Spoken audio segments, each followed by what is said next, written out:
how did you become Crimson? Well, what was your name before? Tommy Mercer. Tommy Mercer. Yeah. But now it's Mayweather. Yes. Okay. So, but let's stay here for a minute. How did Crimson come into the picture? I asked that myself. I showed up one day and signed in, and they were calling me Little Red, right? You know, because they didn't have a name for me.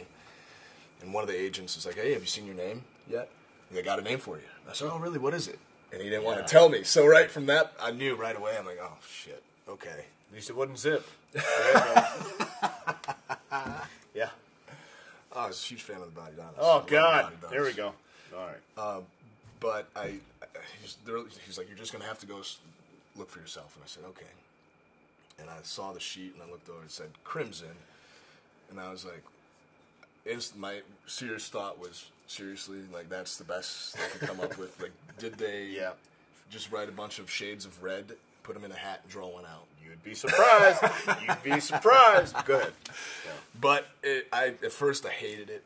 I really did. It was just, I thought it was very lackluster. There was really no backstory besides you're Amazing Red's little brother. Here's your name, Crimson.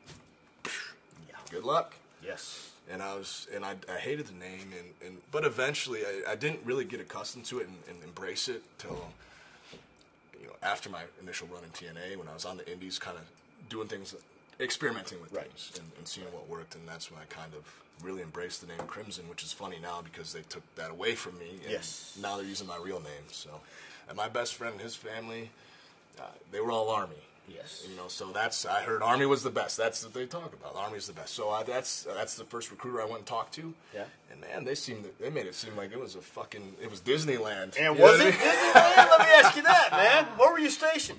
Fort Campbell, Kentucky, right on the Tennessee-Kentucky border, home of the 101st Airborne Division. Gotcha. Was Space Mountain there too? Did you get to ride?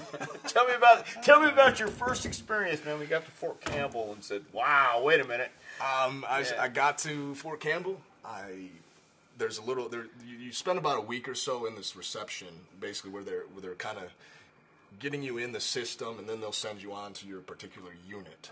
So I spent a little bit of time in reception, hearing stories and stuff. Everyone's a know-it-all, you know. Oh, well, this is what to expect. This is what to expect. I didn't know what to expect, but the first time I signed into my actual unit, they said, "We just got back from Iraq.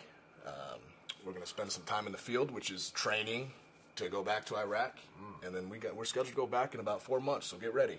I was like, "Oh, shit, okay." You had no clue? No clue. But the recruiter had told me, because I was MP, military police, the recruiter had told me, "You're just going to be a police officer, just on a military installation, that's all.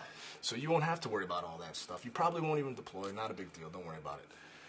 And I'll tell you, for the first couple of years of my military career, I wanted to find my recruiter and beat the shit out of him. Because it was straight BS what he told me. Yeah. Looking back at it now, it was the best decision I ever made.